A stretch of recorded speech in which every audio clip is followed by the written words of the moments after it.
So I met a girl on a dating app and I ignored all the red flags and I got ghosted. Oh man. Where to start, y'all? Because my intuition was definitely screaming at me and talking to me, and I was just like, no, let's wait and see. Let's see what happens. Like, I gotta see it through. It's so funny. I have to see it through. Um, but like, just like how like when you meet anybody and you first like you guys first meet and you find out you have all this stuff in common with each other, and then you start taking a liking to one another and you develop this bond with them, right? So that's basically what was happening. Like, we were immediately right off the back developing a bond because we shared so much stuff in common and we understood each other, and the things that I was going through in my life, she was going through in her life. Like, it was just like a mirror almost, right? And so we really took to each other really quickly, and we exchanged numbers, and the communication was there every day and like every morning, even like the good morning texts and stuff like that. Um, and it just seemed like it was kind of happening pretty quickly. And we both really came out of uh, these past relationships within, a month or so many months, of coming out of something that with someone else that we had feelings for. So I thought that was really interesting. Um, but nonetheless, we still had a good vibe and we still bonded and we still, we were talking every day. And the first thing that I noticed, so there was one day, let's go back. There was one day we were communicating, we were talking over text messages, and it was just like a back and forth thing. And then I started driving my car at the time, so of course I'm driving, I'm not gonna text. And all of a sudden I get this text that says, say something. And immediately I knew that this person was probably had issues with being anxious attachment, which I found out more about that for my own self. Like, that resonated with me too.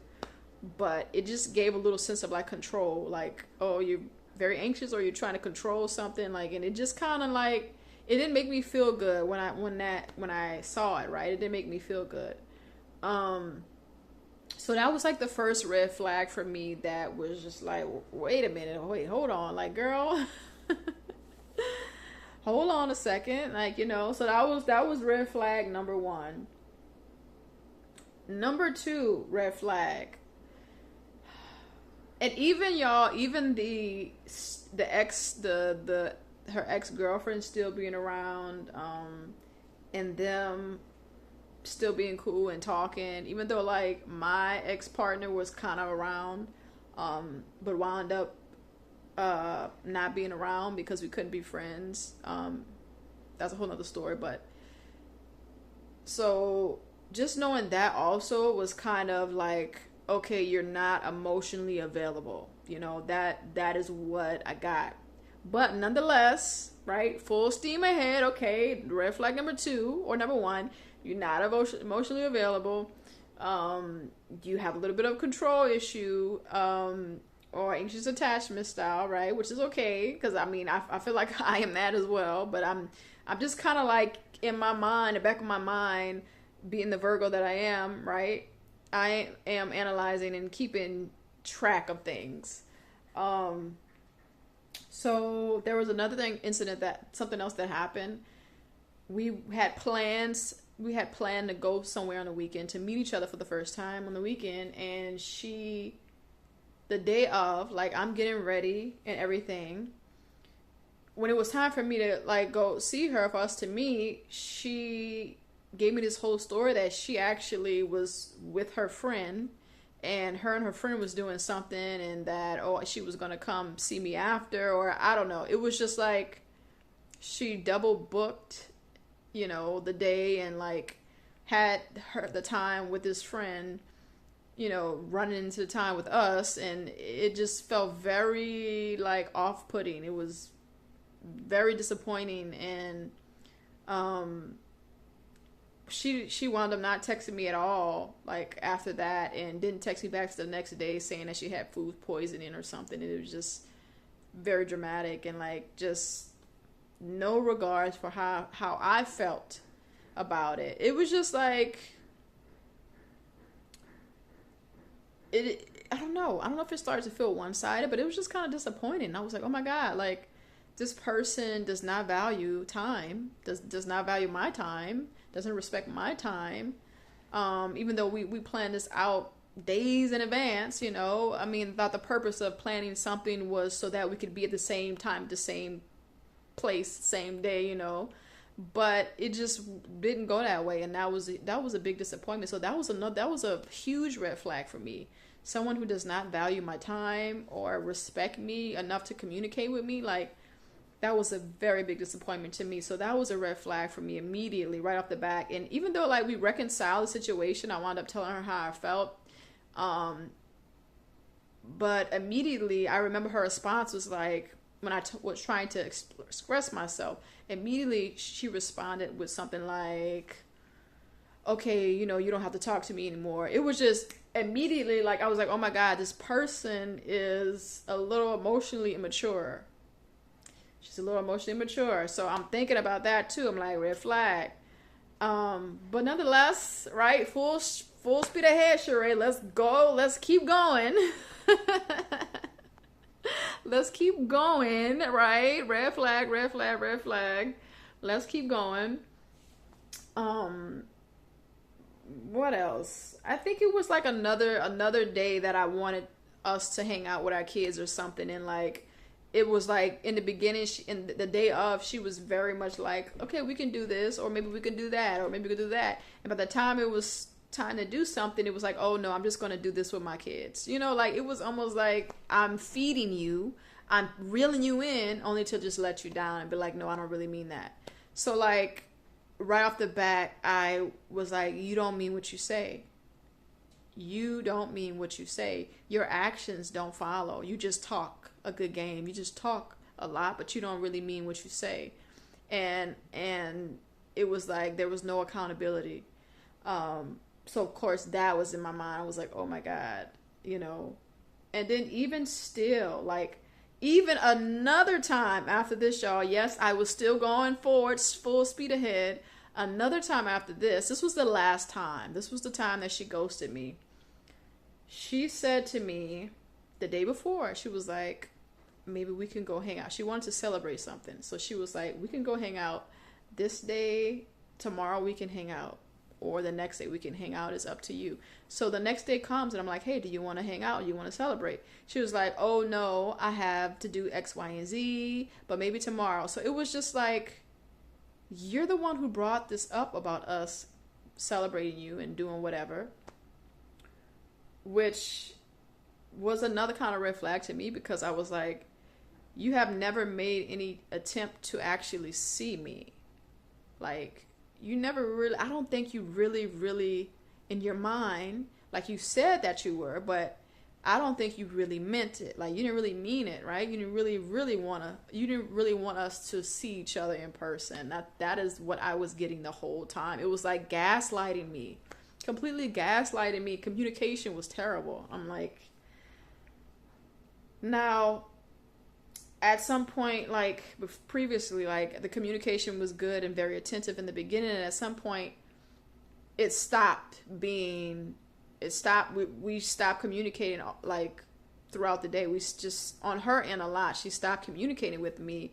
And I remember having, like, waking up in the middle of the night, my intuition waking me up, and I have this gift that sometimes people come to me, like their spirits will come to me in the middle of the night, and I will hear it internally, what's going on. They'll tell me something internally.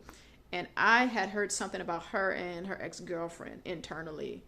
And I thought about it, and I was like, I don't think I want to ask her about this, but I'm just going to keep that in the back of my mind. Hey, Sheree, another red flag, intuition screaming at me, And I've had this happen before, like a lot, like people that I meet, I'll start to get information about them, or their spirits will come to me in the middle of the night and they'll talk to me about whatever.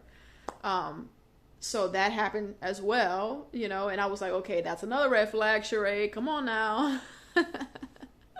But I remember the very last thing I asked her, I was like, well, how do you feel about me? I wanted clarity because I felt like she gave me a lot of mixed signals in the beginning. She was very attentive. She was very much saying like crazy off the wall stuff, like I want you to have my baby, or like we were talking about kids. Like that conversation came up and it was just, I'm like, why would you talk about this stuff, even voice messages, like why would you bring stuff like this up, why would we even be talking about that? So I felt like there was miscommunication and I was really just trying to get clarity on how she felt.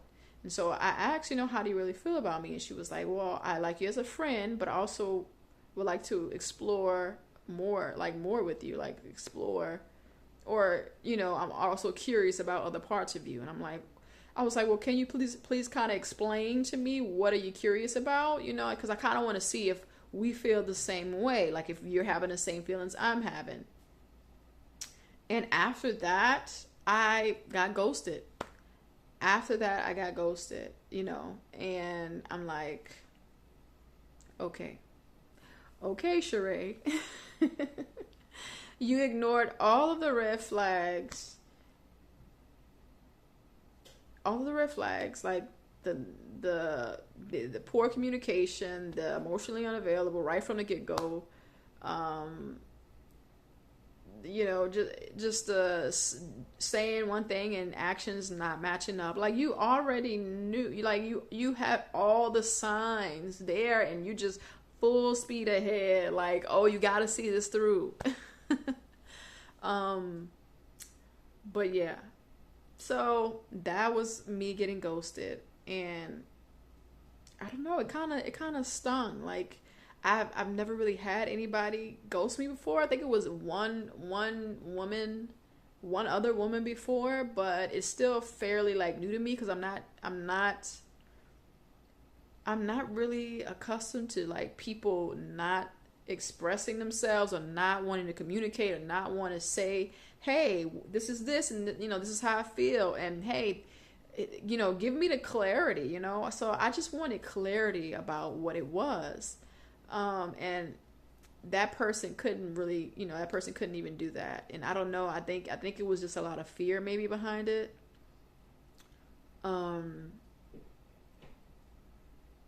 We had talked about like our past relationships and how we were in our past relationships. So I don't know, maybe this was scary. I don't know. I'm not sure, but that really isn't my problem. I know that, I came with an open heart and I expressed myself truly how I felt. And I just kind of wanted to see if it was going to be reciprocated, and it wasn't. And that's okay. It just kind of made me think that, Sheree, do you really need to like go through the whole gamut of red flags before you realize that, hey, this is not it? And I'm just like, okay, Spirit, I could start taking the red. I can be okay with walking away sooner than later. I don't have to see it all the way through. I can trust how I feel. I can trust what it is, because the whole time, like not the whole time, but towards the middle and the end, the feeling that I had inside was no. The feeling was no. It wasn't a yes. It was a no. But I was like, I gotta see this through. So yeah, y'all.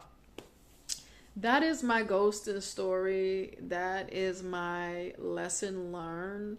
Also to take my time with things, take my time with people, because people are not all the same. People are the people you meet. You just have to like take it all in and just be mindful and like take your time with meeting people and like talking to people and getting to know people, because I don't know, it just might not be what you want or what you expect, you know. And I will say that this person was a lot younger than me. This person was five years younger than me. Not saying that she couldn't have still been mature, but I think emotionally like immature, and like, and especially with the communication, maybe there was a lot of fear there. And I also knew that she was kind of like a people pleaser as well, like energy, like, which I also used to be like. So I don't know, it was just a lot of stuff. I think that maybe she's like in her, or trying to, you know, do her healing journey. Like we talked about our health and stuff, but I definitely saw a lot of shadow stuff, like a lot of shadow work that probably, you know, that she could probably start that would benefit her. Because I think that I helped her realize some stuff, but she also helped me realize some stuff. Like she made me realize that I have a little bit of an anxious attachment as well. She made me realize that you have to be emotionally available for someone. You know, if you want to get into a relationship, if you want to date someone, like you need to be in a space that you are welcoming this love, you know, and you have to be ready for it. You know what I'm saying? Because some people, I mean, they just don't know what to do with it when it comes, right? So I think we have to just be in a place of receptivity and openness when we're meeting other people, when we have the intentions to, you know, just share a bond and share love and be in a relationship and work towards a relationship. We just have to be available, y'all. So yeah, that is my lesson. That is how I feel. That is what happened. I won't take it as an L. I think I'm just going to take this as like a lesson learned, and now I know. Now I know. Sheree, slow down. Do not go full speed ahead. I know, like, I'm such a lover and I have so much love to give, and it's just like, slow it down. Slow it down. Get to know somebody. And don't ignore the red flags. It's okay to walk away if you see these red flags. Like, I just be trying to see it through. All right, y'all.